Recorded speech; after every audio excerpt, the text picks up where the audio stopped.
Bab 6127. Charlie melihat mereka berdua telah berubah dari situasi tegang tadi menjadi hubungan yang baik. Dan kesannya terhadap Elaine tiba-tiba berubah sedikit. Meski memiliki banyak kekurangan dalam pernikahannya dengan Yakub, dialah orang yang benar-benar tulus dan terharu secara emosional. Sedangkan untuk ayah mertuanya, sepertinya dia tidak pernah memiliki perasaan yang sebenarnya terhadap Elaine. Jika menyangkut masa lalunya dengan Elaine, dia selalu mengeluh dan mengeluh. Namun, kini tampaknya Elaine adalah tujuan terbaik baginya. Jika tidak, dengan karakter dan gayanya dalam menangani berbagai hal. Bahkan jika dia dan Making bersama, dia pergi ke Amerika. Dan sekarang mereka akan berpisah. Yakub mempunyai terlalu banyak kekurangan yang umum terjadi pada pria seusianya. Namun, pria lain pada usia yang sama mungkin memiliki 5 hingga 8 kekurangan, sementara dia setidaknya memiliki 18 kekurangan. Jadi, jika dilihat dari sudut lain, selain Elaine, tidak akan ada wanita lain di dunia ini yang bisa menoleransi dia hingga hari ini. Hal ini juga berkat karakter Elaine yang lugas. Dia akan memarahi ketika dia tidak bahagia dan memukul ketika dia marah. Oleh karena itu, ketika dihadapkan pada banyak kekurangan Yakub, Elaine dapat menggunakan pukulan dan omelan untuk mengimbangi kerugian yang disebabkan oleh kekurangan Jacob. Jika itu adalah seseorang dengan kepribadian Making, menghadapi berbagai kekurangan Jacob sepanjang hari dan tidak punya tempat untuk melepaskan depresi batinnya. Dia mungkin cepat atau lambat akan menjadi gila, atau hanya depresi. Charlie yakin setelah kemunduran hari ini, hubungan antara Jacob dan Elaine seharusnya bisa pulih kembali. Setidaknya ketika mereka kembali ke rumah, mereka tidak perlu khawatir pasangan tua itu akan bertengkar atau mengalami perang dingin. Meskipun Claire di samping tidak melihat perilaku menjijikan dari pasangan tua di belakangnya. Dia juga dengan jelas menyadari bahwa setelah kejadian ini, hubungan antara pasangan tua itu meningkat pesat. Dan dia sangat berterima kasih kepada suaminya Charlie. Setelah Charlie mengemudikan mobilnya ke jalan raya kembali ke kota, dia bertanya, "Ayah dan Ibu, kita akan makan di mana malam ini? Apakah kita masih makan di luar?" Elaine dengan cepat berkata, tidak, pesawat Claire mendarat lebih awal. Sekarang baru sekitar jam 4. Keluarga kami sudah lama tidak makan bersama. Mengapa kita tidak memasak dan makan di rumah saja? Akan lebih menarik untuk makan di rumah. Jacob berkata tanpa ragu-ragu, saya pikir ini akan berhasil. Claire sudah lama tidak kembali. Saya pasti ingin makan makanan rumahan, dan keluarga kami sudah lama tidak memasak makan malam keluarga yang enak.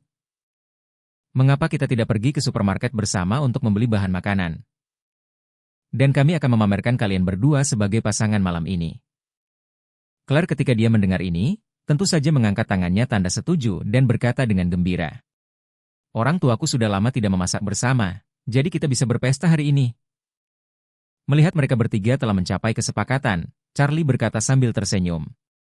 Oke, kalau begitu ayo langsung ke supermarket untuk belanja besar-besaran. Elaine menghela nafas dari belakang. Sayang sekali, sayang sekali. Yakub bertanya padanya dengan rasa ingin tahu.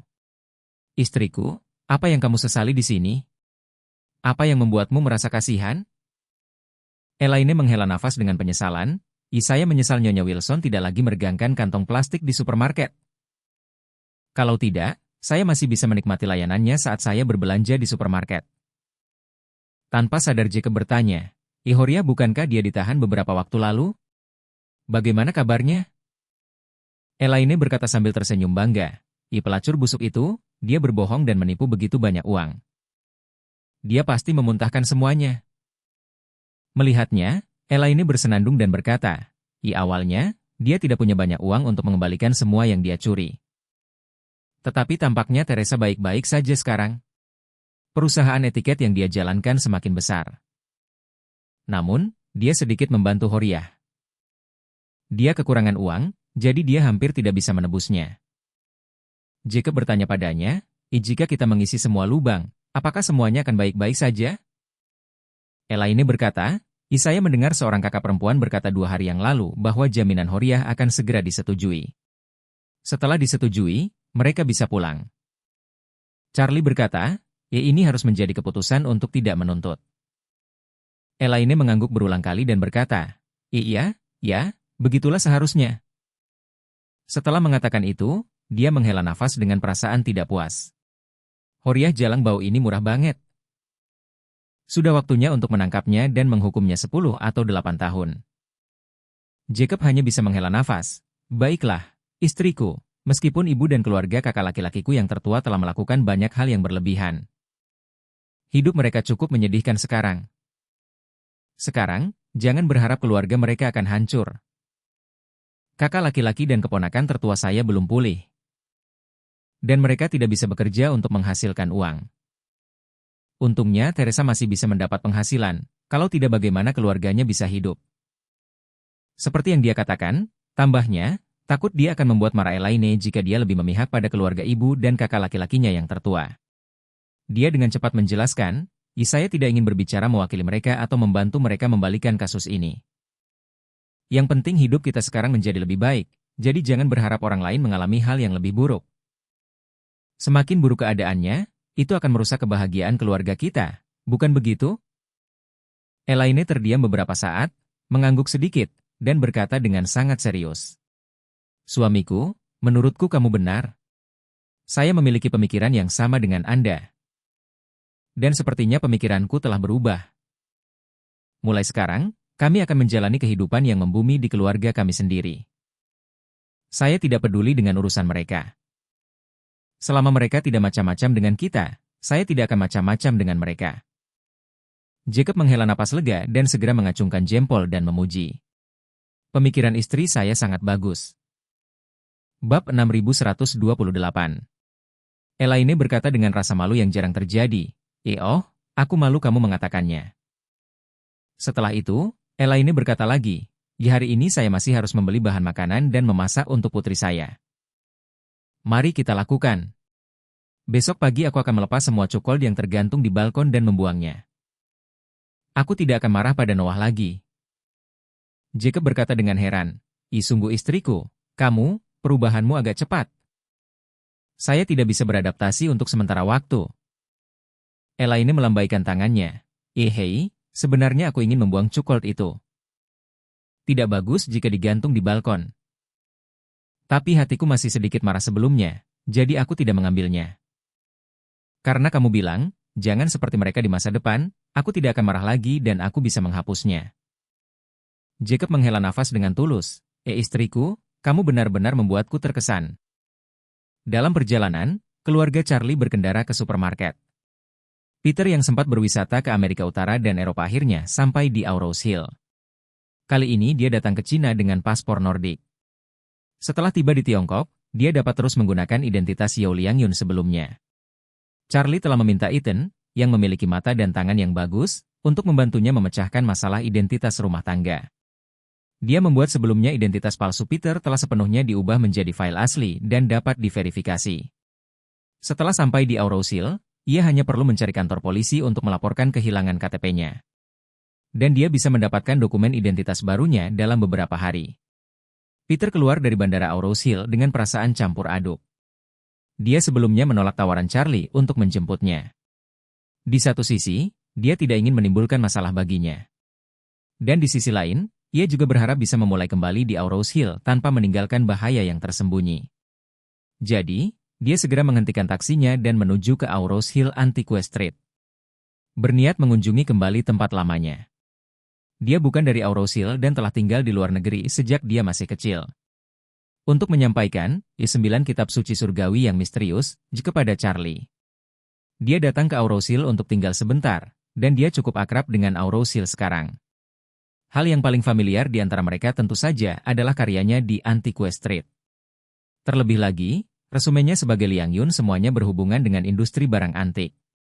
Jadi idenya saat ini adalah kembali ke jalan antik dulu. Temukan tempat tinggal di jalan antik, dan pergilah ke jalan antik untuk menemukan area pagi ini. Sebuah toko kecil dengan harga terjangkau, dia akan memulai bisnisnya sendiri di Aurous Hill. Setelah taksi tiba di jalan antik, ia terlebih dahulu pergi ke kantor polisi di sebelah jalan antik. Di mana ia mengisi informasi identitasnya, melakukan pengenalan wajah, dan memperoleh dokumen sah pengganti identitasnya. Kemudian kantor polisi memberinya kartu identitas sementara. Sehingga dia bisa check-in hotel secara normal di Aurous Hill. Setelah keluar dari kantor polisi, sudah hampir waktunya pulang kerja di jalan antik. Maka ia langsung membawa tasnya dan berjalan mengitari jalan antik tersebut. Lingkungan di sini tidak berbeda dengan saat dia pergi. Tapi dia tidak menyangka akan kembali saat dia pergi terakhir kali. Tidak lama setelah dia memasuki jalan antik, seorang pedagang asongan mengenalinya dan berkata dengan heran. "Oh, bukankah ini manajer Yo dari toko barang antik sebelumnya? Kapan kamu kembali?" Lingkungan jalan antik tidak banyak berubah. Situasi bisnis tidak berubah. Toko barang antik masih menjadi toko terbesar di jalan antik. Ketika Peter mampu menjadi manajer toko barang antik, kebanyakan orang yang mencari nafkah di Antiques Street mengenalnya. Dia tidak ingat lagi siapa penjajah itu. Tetapi ketika dia melihat pihak lain mengenalinya, dia berkata dengan sangat sopan. "Halo, saya baru saja kembali ke Aurous Hill." Penjajah itu mengangguk dan bertanya dengan suara rendah seperti gosip. "Manajer Yo, jika saya tidak salah ingat, Anda seharusnya dipecat oleh Nona Song, kan?" Peter tidak merasa malu, mengangguk sedikit, dan berkata dengan tenang. "Ya, saya melakukan beberapa kesalahan dalam bisnis saat itu, dan dipecat oleh Nona Song." Penjual itu berkata dengan tergesa-gesa, "Lagu Nona sekarang bukanlah lagu Nona dulu." Nona Song saat itu hanyalah penanggung jawab toko barang antik.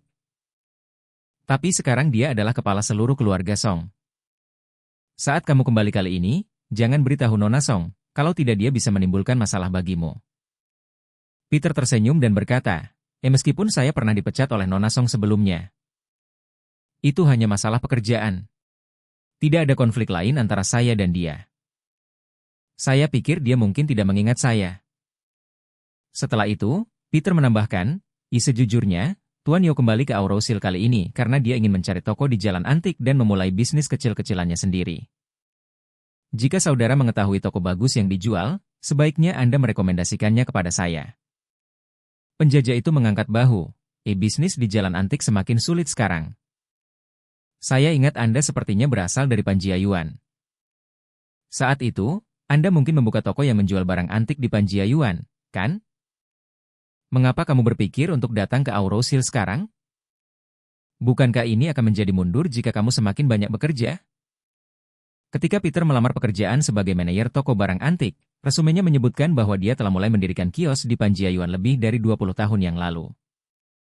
Saat itu, banyak pedagang kecil di Aurous Hill Antiques Street yang merasa dia hebat.